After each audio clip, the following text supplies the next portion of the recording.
வள்ளலார் ஆதீனம் தொன்மை ஞான மரபு குருகுலம். நிறுவனர் ஞானாசிரியர் தொன்மை ஞான மரபு குரு. ஞான சூரியன் ஸ்ரீ சிவகுருநாத தேசிகர். ஒளிநெறி வேதம் உரையாடல் பகுதி 10. சார்பொழுக்க பயிற்சி. வணக்கம் குருவே, தங்கள் திருவடிகள் பணிந்து வணங்குகிறேன். மனுஷனுக்குள்ள நடக்கிற மர்மங்கள் பற்றிய ஆய்வில கடந்த நம்ம உரையாடல்ல சார்பொழுக்க பயிற்சிகளை ஆய்வோம்னு சொன்னீங்க. ஆம் மகளே, சார்பொழுக்க பயிற்சிகளை பயின்று பக்குவம் பெற்றால் மட்டுமே மற்ற பயிற்சிகள் முன்னின்று உதவும். இயக்கங்கள் அனைத்தும் இன்னொன்றுடன் பகிர்ந்து கொள்வதே வாழுதல் என்று பெயர். பகிர்வு கொள்ளும் இரு இயக்கங்களும் வடிவங்களை மையமாகக் கொண்டே பகிர்தல் அமைகிறது. எனவேதான் இறைமையானது வடிவங்களை ஒன்றை ஒன்று ஈர்க்கும் வகையில் கவர்ச்சி வடிவாகவே படைத்துள்ளது. கவர்ச்சி வடிவாகிய உறவுகள் நம்மை ஈர்த்து அடிமைப்படுத்தவே முயலும். இது மாயா மலத்தின் உந்துதல்கள். பகிர்தலில் உறவு கவர்ச்சிக்கு அடிமைப்படாமல் அவைகளை ஊடகமாக கொண்டு பயன் பகிர்வை மட்டும் ஏற்று உறவுகளின் தேவைகளையும் நிறைவு செய்தல் நம்மை பக்குவப்படுத்தும். இதற்கு நாம் சார்புகளுடன் உறவு கொள்ளும் போது பின்பற்ற வேண்டிய சில இயற்கை விதிகளை தெரிந்து பயில்வதே சார்பொழுக்க பயிற்சி. சராசரி மனிதன் பொருளியல் வாழ்க்கையில் தன் நிறைவு அடைவதற்காக இந்த சார்பொழுக்க பயிற்சியை பயிலுதல் அவசியம். பொருளியல் வாழ்க்கையில் தன் நிறைவு அடைந்து சார்புகளுடன் எல்லைகளை வகுத்து வாழ்ந்தால் மட்டுமே அருளியல் வாழ்க்கை நோக்கிய பயணம் சிறக்கும். அதற்கான பயிற்சி சார்பொழுக்க பயிற்சி. இப்பயிற்சி பயின்று பக்குவம் பெற்றால் மற்ற பயிற்சிகள் முன்னின்று உதவும். பயிற்சி 1. நாம் பகிர்தலில் முதிர்வடைய வேண்டும். பகிர்தலில் முதிர்வு என்பது அருள் வாழ்க்கை. நாம் வாழும் வாழ்க்கையில் உயிர் உறவுகள் மற்றும் உடைமை உறவுகள் ஆகிய இருவகை உறவுகளோடு பகிர்ந்து வாழ்வதில் 3 வகையான வாழ்க்கை உள்ளது. முதலாவது, நாம் எதையும் கொடுக்காமல் பெறுவதையே இலக்காக்கி வடிவ கவர்ச்சியை மட்டுமே விரும்பும் வாழ்க்கை. இதற்கு பெயர் ஆசை வாழ்க்கை. இதில் அகந்தையின் ஆளுமை உள்ளது. பிறப்பை பெருக்கும். இதற்கான மையம் பருடலாகிய தொடர்பு மையம். இதற்கான பயிற்சி பணிவை பெருக்கிக் கொடுப்பதை குணமாக்க வேண்டும். இரண்டாவது, கொடுத்து பெறுவது ஆகிய கொடுத்தல் மற்றும் பெறுதல் இரண்டும் இலக்காக நிகழும். இயல்பு எழுச்சியில் வரும் இவ்வாழ்க்கை அன்பு வாழ்க்கை. இது மனசாட்சி ஆளுமையின் கீழ் வரும். பிறப்பை குறைக்கும். இதற்கான மையம் நுண்ணுடலாகிய செயல் மையம். இதற்கான பயிற்சி நம்மால் முடிந்த இறைப்பணியை ஏற்று பிற இயக்கங்களின் மலநீக்க முயற்சிக்கும் உதவுதல். மூன்றாவது, பெறாமல் கொடுப்பதை மட்டுமே குணமாக கொள்ளும் வாழ்க்கை. இது அருள் வாழ்க்கை. இது இறைமையின் ஆளுமையில் இயங்குவது. பிறப்பை அறுக்கும். இதற்கான மையம் மூலவுடலாகிய தூண்டல் மையம். இதற்கான பயிற்சி கொடுப்பதை மட்டுமே இயல்பாக கொண்ட இறைமைக்கு அடிமையாகி ஆன்ம அருள் இயல்பு வெளிப்பட முயல்வது. அன்பு வாழ்க்கையில் முதிர்வுதான் அருள் வாழ்க்கை. அன்பு அதிகமாக அருள் வாழ்க்கையில் இணைக்கும். அன்பு அகன்றால் அது ஆசை வாழ்க்கையில் இணைத்துவிடும். ஒருவருக்கு வரும் துன்பமும் துயரமும் வாங்கும் தன்மையில் விளைவது. நிறைவும் இன்பமும் கொடுக்கும் தன்மையில் விளைவது. ஆசை, அன்பு, அருள். அற்புதம் குருவே. நாம் வாழும் வாழ்க்கையில் இவ்வளவு பேருண்மைகள் மறைந்துள்ளதா? ஆம். பயிற்சி 2. இயல்பு எல்லைக்குள் இயங்குதல் ஆகிய இயக்க ஒழுங்கில் இயங்க வேண்டும். மாறும் இயல்பை கொண்ட மனித இயக்கத்தில் அவன் மாற்றத்திற்கான இயல்பை உணர்த்தும் அறிவு மனசாட்சி தூண்டலாகும். அகந்தை தூண்டல் இதை அறியாது. எனவே மனசாட்சி தூண்டலையே ஏற்று நம் இயல்பு எல்லைக்குள் இயங்குதல் வேண்டும். இதனையே இயக்க ஒழுங்கு என்று கூறுகின்றோம். பயிற்சி 3. உறவுகளுக்கு அடிமைப்படாமல் விலகி நின்று உறவு கொள்ளுதல் வேண்டும். விலக்குதல் அல்ல. உறவுகளிடம் மிகுதியான பயனை எதிர்பார்க்கும் பொழுது அப்பயன்களை அவைகள் தரும் பொழுது நாம் அவைகளுக்கு அடிமையாகி விடுகின்றோம். மீண்டும் அதே பயனை எதிர்பார்க்கின்றோம். இந்த எதிர்பார்ப்பு நம்மை அடிமையாக்கி விடுகின்றது. எனவே இந்த மிகை பயனுக்கு அடிமையாகாமல் கொடுக்கும் பயனை மட்டும் ஏற்று விலகி நின்று உறவு கொள்ளுதல் வேண்டும். பயிற்சி 4. விருப்பு வெறுப்பு வேற்றுமைகளை வேர் அறுத்து வெகுளி விலக்குதல் வேண்டும். வெகுளி என்றால் சினம், கோபம். விரும்பியது நடக்காத போதும் வெறுப்பது நடக்கும் போதும் எழுகின்ற உணர்ச்சிதான் கோபம். எந்த உறவுகளையும் நாம் தொடர்ந்து விரும்புவதும் இல்லை, தொடர்ந்து வெறுப்பதும் இல்லை. எனவே எதுவும் விருப்பு வெறுப்புக்கு உரியது அல்ல. நம் விருப்பமும் நிலையானவை அல்ல.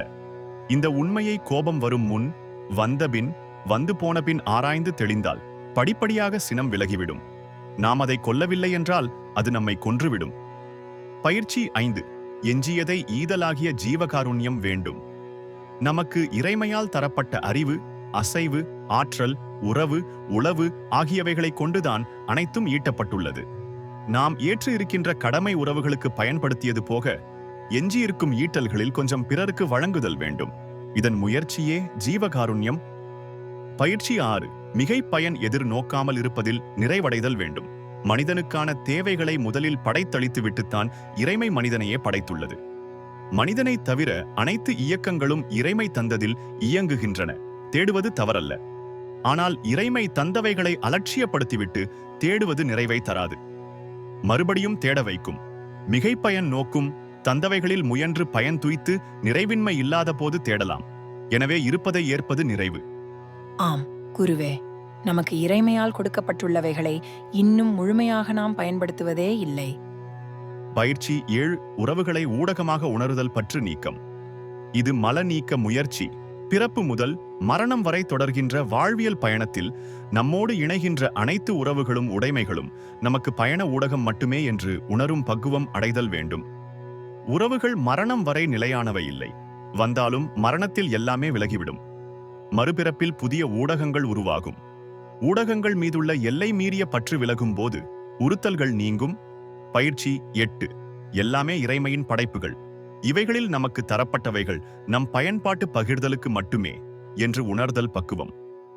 நாம் உரிமை என்று நினைக்கும் ஒன்று முன்பு வேறு ஒருவருக்கு சொந்தமாக இருந்திருக்கலாம். இப்பொழுது நமக்கு சொந்தமாக இருக்கலாம்.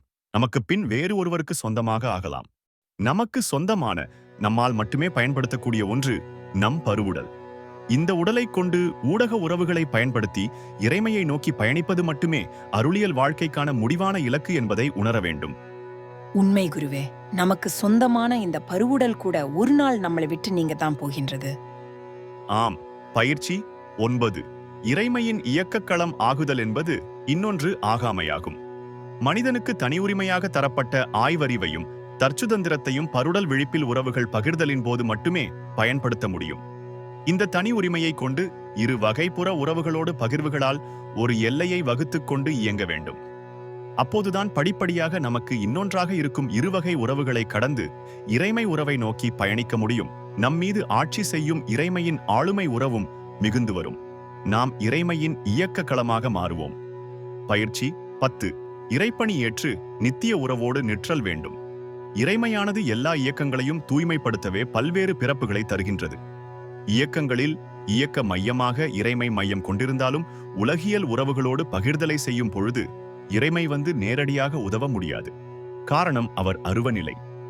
அதனால் மற்ற இயக்கங்களை தூய்மைப்படுத்துவதற்கு பக்குவம் பெற்ற ஒரு தூய்மையான இயக்கத்தை இறைமை தேடுகின்றது. மும்மலத்தை நீக்கிக் கொண்டு இறைமை உறவை ஏற்கக்கூடியவர்கள் இதில் தேர்ந்தவர்கள். எல்லா பணிகளையும் இறைமை பணியாகவே ஏற்று செய்வர். அகந்தை தூண்டலை அலட்சியம் செய்து மனசாட்சி தூண்டலை மதிப்பர். இறைப்பணி ஏற்கும் இவர்களின் குடும்பக் கடமைகளை இறைமை முன்வந்து ஏற்கும். பயிற்சி 11.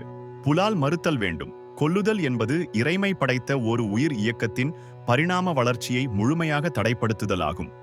எந்த ஒரு இயக்கத்தையும் கொல்லாமல், அதன் இயல்பு வளர்ச்சிக்கு தடை செய்யாமல், அன்பு, இரக்கம், தயவு ஆகிய நற்குணங்களுடன் அவைகளோடு பகிர்தலே கொல்லாமை. இதுவே புலால் மறுத்தல். கொல்லான் புலாலை மறுத்தானை எல்லா உயிரின் கை கூப்பி தோழும். திருக்குறள். பருடலுக்கான புலால் மறுத்தல் என்பது ஊனுக்கான புலால் மறுத்தல் ஆகும். நுண்ணுடலுக்கான புலால் மறுத்தல் என்பது உறவுக்கான புலால் மறுத்தல் ஆகும். மூல உடலுக்கான புலால் மறுத்தல் என்பது உயிருக்கான புலால் மறுத்தல் ஆகும். இந்த 3 வகையான புலால் மறுத்தானை எல்லா உயிரும் கைகூப்பி தொழும். குருவே, பொதுவா புலால் மறுத்தல் சொல்லுவாங்க, ஆனா 3 உடலுக்கான புலால் மறுத்தல்னு சொல்றது நுட்பமாயிருக்கு குருவே. பயிற்சி 12. 3 வேற்றுமைகளை களைதல். வடிவ வேற்றுமை பருடல், இயல்பு வேற்றுமை நுண்ணுடல், பகிர்தல் வேற்றுமை மூல உடல். வடிவம், இயல்பு, பகிர்வு ஆகிய இந்த 3 வேற்றுமைகளால் தான் நாம் வேறுபடுகின்றோம். இவ்வேற்றுமைகளை கடந்தால் எல்லாவற்றிலும் இறைமை இருப்பது மட்டுமே தெரியும். பயிற்சி 13. குடும்பத் தலைமை என்னும் குடிலாலயம் தொழுதல் வேண்டும். குடில் என்றால் நாம் குடியிருக்கும் வீடு. நம்மோடு நம் குடும்பமும் வசிக்கும் வீடு, நம் குடும்ப வீடு. அதுவே குடில். அந்த குடிலே ஒரு ஆலயம். நல்ல குடும்பம் ஒரு ஆலயம். அந்த குடிலையே தெய்வம் தங்கும் ஆலயமாக்கிவிட வேண்டும். அவ்வாறு உருவாவதே குடிலாலயம். உங்கள் பூஜை அறையே உங்கள் குடில் ஆலயத்தின் கருவறை. கோயிலுக்குள் இருக்கிற கருவறைக்கு கொடுக்கும் மரியாதையை அதுக்கு கொடுக்கணும். பூஜை அறையில் உங்கள் இஷ்ட தெய்வ வடிவத்தை வைக்க வேண்டும். அது பொதுவான தெய்வமாக இருக்கலாம், அல்லது நீங்கள் தேர்வு செய்து கொண்ட உங்கள் அருளிய வாழ்க்கைக்கான குருவின் வடிவமாகவும் இருக்கலாம். குடிலாலயத்தில் குடும்பத் தலைவனாக நீங்கள் இருக்கலாம். ஆனால் அது உங்களுக்கு கொடுக்கப்பட்ட ஒரு பொறுப்பு மட்டுமே என்று நீங்கள் கருத வேண்டும். தலைமையாக ஆகிவிடக்கூடாது. ஒரு தெய்வத்தை மையமாக வைத்து அந்த தெய்வத்தின் பல்வேறு வடிவங்களாக மற்ற தெய்வங்களை பாவித்து வணங்க வேண்டும். இதுவே பக்தி யோகம். தினம்தோறும் உங்கள் குடில் ஆலய தெய்வத்திடம் உங்கள் பிரார்த்தனைகளை வைக்க வேண்டும். அதேபோல் இரவு உறங்குவதற்கு முன் சென்று அன்றைய நாள் செய்த எல்லா உதவிகளுக்கும் நன்றி செலுத்திவிட்டு உறங்க வேண்டும். உங்கள் குடில் ஆலய தெய்வம் உங்களுடன் எப்போதும் தொடர்வதாக பாவிக்க வேண்டும். உங்கள் பிரார்த்தனைகள், உங்களுடைய பிரச்சனைகள், தாங்க முடியாத மனவேதனைகள், அவைகளுக்கான தீர்வுகள் வேண்டி உங்கள் தெய்வத்திடம் முறையிட்டு அழக்கூடச் செய்யலாம். உங்கள் கோரிக்கைகள், ஆலோசனைகள், முறையீடுகள் எல்லாமே அங்கேதான் இருக்க வேண்டும். இதனை வேறு யாரிடமும் பகிர்ந்து கொள்ளக்கூடாது. குடும்பத் தலைமையாகிய இறைமையோடு மட்டுமே இருக்க வேண்டும். நாம் வசிக்கும் வீட்டையே கோவிலாக்க சொல்றீங்க. ஆம். பயிற்சி 14. வள்ளல் பெருமானார் அவர்கள் வழங்கிய ஒழுக்க நெறி பயிற்சிகளை பயிலுதல் வேண்டும். 1.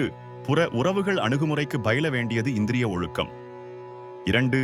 புற அக உறவுகள் அணுகுமுறைக்கு பயில வேண்டியது கரண ஒழுக்கம். 3. அக இறைமை உறவு அணுகுமுறைக்கு பயில வேண்டியது ஜீவ ஒழுக்கம். 4. அக புற இறைமை உறவு அணுகுமுறைக்கு பயில வேண்டியது ஆன்ம ஒழுக்கம். 5.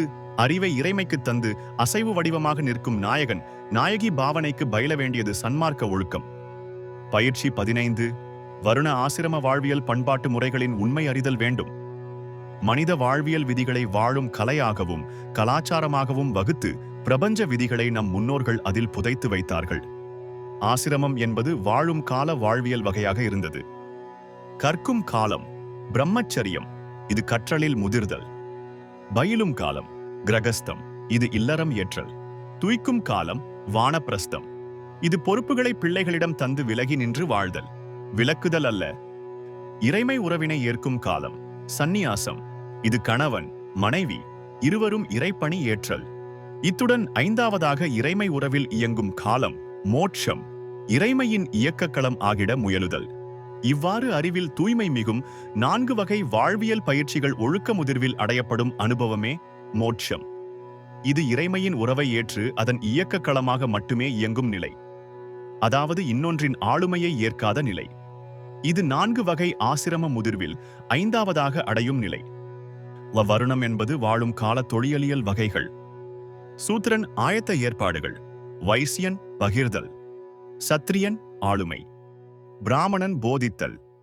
இவைகள் ஜாதிகள் அல்ல, தொழில் வகை. மனிதன் ஒரு செயலை ஏற்று அவனுக்கான ஆதார வாழ்வில் இயங்க வேண்டும். அறிவு செயலுக்கு வருகிறது. அவரவர் பக்குவப்படி செயலாகிய தொழிலை தேர்வு செய்து இயங்குகின்றனர். அந்த அசைவின் மூலம் அடையும் பக்குவ நிலையும் இறுதியில் இறைமையுடன் இணைக்கிறது. அசைவில் ஒழுங்குமிகையாகும். இதன் 4 வகை தொழில் பிரிவான வருண முதிர்வாக 5வதாக வந்து அமைவது ஸ்தித பிரக்ஞன். இது இறை உணர்வு மையமாக மாறி அமைதல், இறைமையின் வெளிப்பாட்டு வடிவம். வர்ண ஆசிரம சங்கற்ப விகற்பங்களை பற்றுதல் கூடாது என்று வள்ளல் பெருமான் அவர்கள் கூறுகின்றார். சங்கற்பம் என்பது தன் அறிவு தரத்திற்கு ஏற்ப இதுதான் உண்மை என்று உறுதி செய்து கொள்வது. விகற்பம் என்பதுதான் ஏற்றுக்கொண்ட உண்மைகளுக்கு ஏற்ப வேற்றுமை விதிகளை வகுத்துக் கொள்வது. இதனைத்தான் வள்ளல் பெருமான் அவர்கள் பற்றுதல் கூடாது என்று கூறுகின்றார். பல்லாயிரம் ஆண்டுகளுக்கு முன்பு நம் முன்னோர்கள் வகுத்து தந்த வாழ்வியல் பயிற்சிகளை இடையில் வந்தவர்கள் தன் சுயநலம் கருதி தன் இனத்துக்கு உரியதாக ஆக்கிக் கொண்டார்கள். இதனைத்தான் வள்ளல் பெருமான் அவர்கள் பேருண்மைகளை ஒரு வல்லவன் மறைத்தான் என்று கூறுகின்றார்கள். இவ்வொழுக்க நெறி பயிற்சிகளை பயின்று முதிர்ந்தவர்கள் மட்டுமே ஜீவகாருண்ய ஒழுக்கத்தையும் உயிரிரக்க உணர்வுகளையும் இயல்பாக பெறுவர், இறைமை உறவினையும் பெறுவர். குருவே, ஒளிநெறிவேதம் உரைக்கும் வாழ்வியல் பயிற்சிகளில் 5 ஒழுக்க பயிற்சி, சார்பொழுக்க பயிற்சிகள், மேன்மைகளை அறிந்தோம். அடுத்த பயிற்சிகள் உள்ளதா? ஒளிநெறி வேதம் உணர்த்தும் வாழ்வியல் பயிற்சிகளில் 5 ஒழுக்க பயிற்சி, சார்பொழுக்க பயிற்சி மிக முக்கியமானது. இதனுடன் தீபத்தில் தெய்வ பாவனை பயிற்சியை தொடர்தல் நம் மலநீக்க முயற்சிக்கு மேலும் உதவும். வள்ளல் பெருமானார் அவர்கள் இறுதியாக தந்த உபதேசத்தில் தீபத்தில் தெய்வம் விளங்கும் உண்மைகளை அருளியுள்ளார். அவைகளை நம் அடுத்த உரையாடலில் ஆராய்ந்து உணர்வோம். அற்புதம் குருவே, மிக்க நன்றி. நல்லது மகளே, இறைமையின் ஆசீர்வாதங்கள் தொடரட்டும். இந்த உரையாடல் பகுதி பயனுள்ளதுன்னு நினைச்சா இத உங்க நண்பர்கள், உறவினர்கள் அனைவருக்கும் ஷேர் பண்ணுங்க. அப்படியே எங்க ஒளிநெறி வேதம் யூடியூப் சேனல் சப்ஸ்கிரைப் பண்ணுங்க. நீங்க தர ஆதரவும் ஊக்கமும் இன்னும் பல பேருண்மைகள் வெளிவர உந்து சக்தியா அமையும். வாங்க, ஒளிநெறி வேதம் கத்துக்கலாம். எல்லா உயிர்களும் இன்புற்று வாழ்க. வள்ளல் மலரடி வாழ்க வாழ்கவே. குருவே சரணம்.